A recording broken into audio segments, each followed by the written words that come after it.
I want to start with a moment most of us know really well. You realize you've hurt someone. Maybe you interrupted, maybe you got defensive, maybe you crossed a boundary and didn't even notice until it was too late, and your body goes into full panic mode. So you say the thing that sounds like an apology but doesn't quite land. I'm sorry you feel that way. I didn't mean it. Let's just move on. And suddenly, instead of healing the moment, you've made it worse. I've spent years studying courage, accountability, and human connection. And here's what I can tell you with certainty. Most of us were never taught how to apologize like adults. We were taught how to escape discomfort, how to defend ourselves, how to look good, but not how to repair trust. And the truth is, a real apology isn't about winning the moment. It's about choosing connection over protection, even when it feels risky, especially when it feels risky. So let's talk about what that actually looks like. A real apology starts with ownership, not explanation. This is where most of us stumble. Not because we don't care, but because the moment we realize we've hurt someone, our nervous system lights up. And when that happens, we reach for protection. We want to explain, we want to justify, we want to make sure the other person knows we're not a bad person. So we say things like what I meant was, or I was just trying to, or you have to understand where I was coming from. And I get it. I really do. I've done it myself more times than I care to admit. But here's what I've learned through years of research on accountability and trust repair. The moment we explain before we own, the apology stops being about connection and starts being about self-defense. Ownership sounds simple, but it's deeply uncomfortable. Ownership is standing in the tension of knowing your intent may have been good and still saying what I did hurt you. No qualifiers, no backstory, no soft landing. When we lead with explanation, what the other person hears is, your pain is inconvenient to me.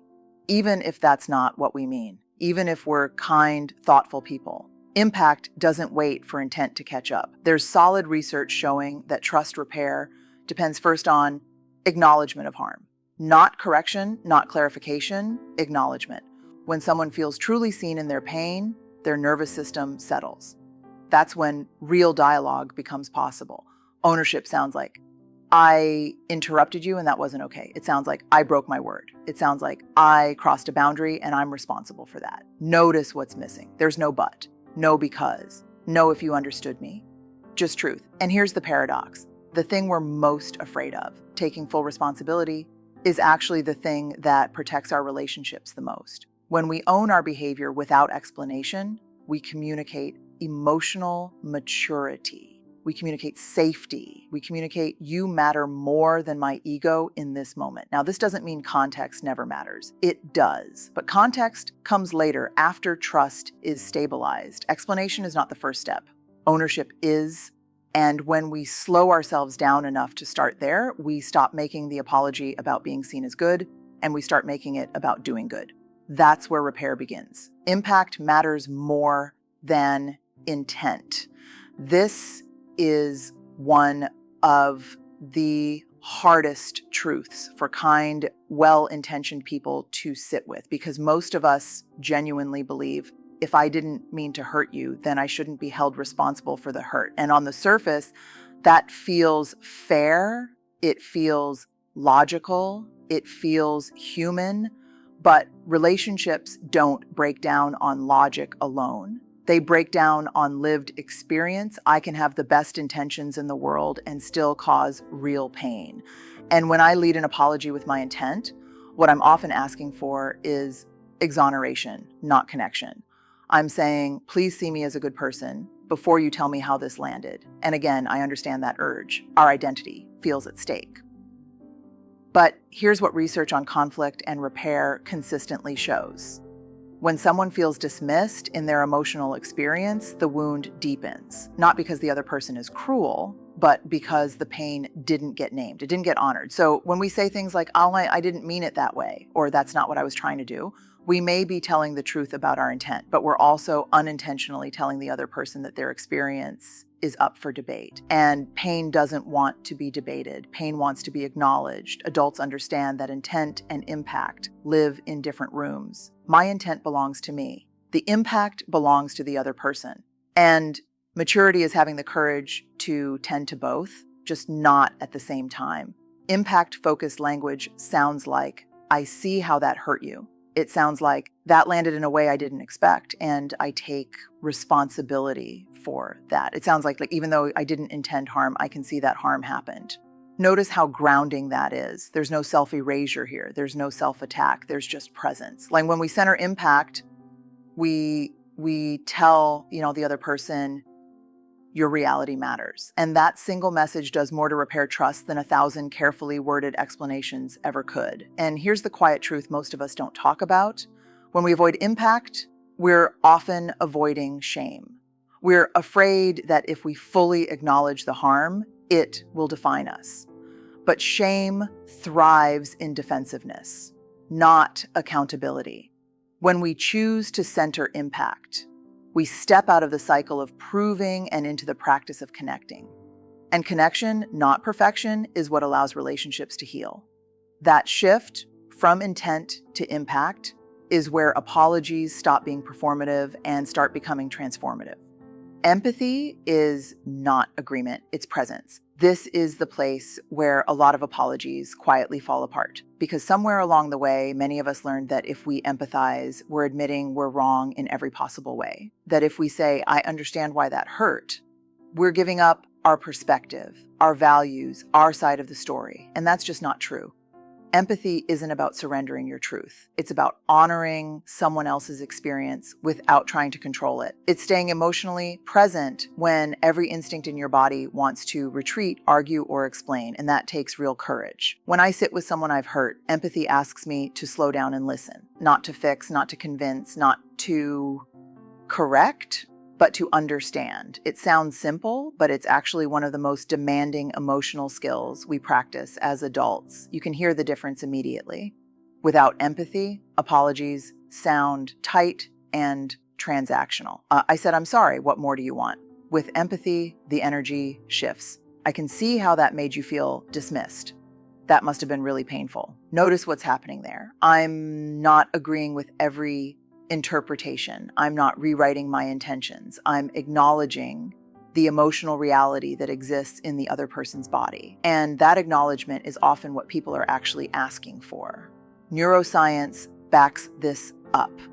When someone feels emotionally attuned to, their nervous system begins to settle. Defensiveness lowers, curiosity returns, empathy creates safety. And safety is what allows hard conversations to move forward instead of getting stuck in loops. Here's where it gets tricky. Empathy requires us to tolerate discomfort without rushing to make it go away. And many of us confuse empathy with reassurance. So we jump in with, I didn't mean that, or, I love you, or that's not who I am. Those statements might be true, but timing matters. When someone is sharing hurt, reassurance can feel like dismissal. Empathy stays with the feeling just a little longer. It says, I'm here, I'm listening, I'm not abandoning this moment. And when we offer empathy in an apology, we communicate something powerful. Your feelings don't scare me. I can be with you here. That's what turns an apology from a statement into an experience. And once someone feels met emotionally, real repair becomes possible. A sincere apology names the behavior clearly. This is where clarity becomes an act of respect. Because when we're vague, we're often trying to stay safe. We say things like, I'm sorry if I upset you, or I'm sorry for whatever happened, or I didn't handle that well. And while those words sound polite, they leave a lot of emotional work for the other person to do. Vagueness forces the person who was hurt to fill in the gaps. They're left wondering, do you actually understand what you did? Are we even talking about the same moment? And uncertainty is the enemy of trust. Clear naming sounds risky because it removes our hiding places. It requires us to look directly at our behavior and call it what it was, without softening it to protect our image. And yes, that can stir up shame. But here's what I know to be true. Shame grows in ambiguity, not in clarity. When we name the behavior clearly, we show awareness. And awareness is what tells the other person, this isn't going to keep happening in the same way. Research on relational repair shows that specificity increases credibility. People don't trust intentions, they trust insight. So instead of saying, I am sorry for how things went, we say, I raised my voice when you were trying to explain yourself. Instead of, I'm sorry if I crossed a line, we say, I shared something private that wasn't mine to share. Notice how grounding that is. There's no confusion, there's no guessing. The moment is named, and once it's named, it can be addressed. Now, this doesn't mean we catalog every mistake or spiral into self-criticism.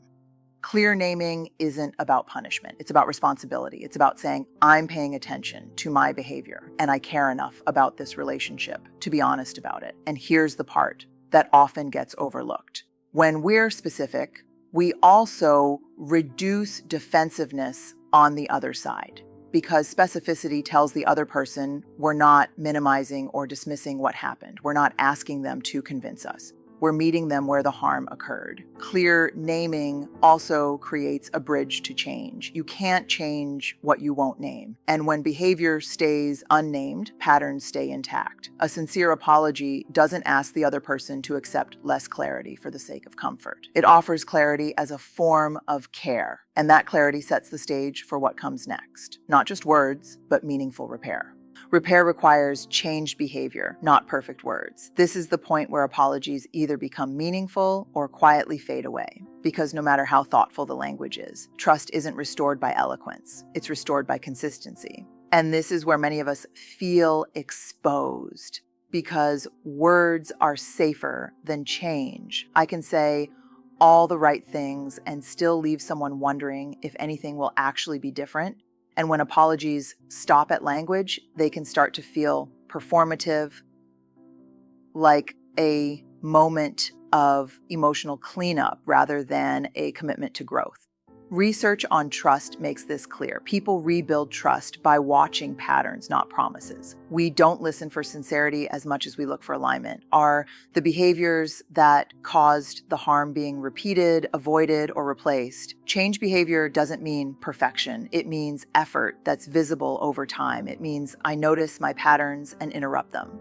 It means I practice something new even when it feels awkward or inconvenient. So instead of saying, I'll try to do better, repair sounds like, next time I'm going to pause before responding, or I'm setting a reminder to check in, or if I start to shut down, I'll name it instead of disappearing. These aren't grand gestures. They're specific commitments that can be observed. And here's the vulnerable part. Changed behavior requires humility. It requires us to accept that our growth will be imperfect and that we may need feedback along the way. That's uncomfortable, especially for people who value competence and self-sufficiency.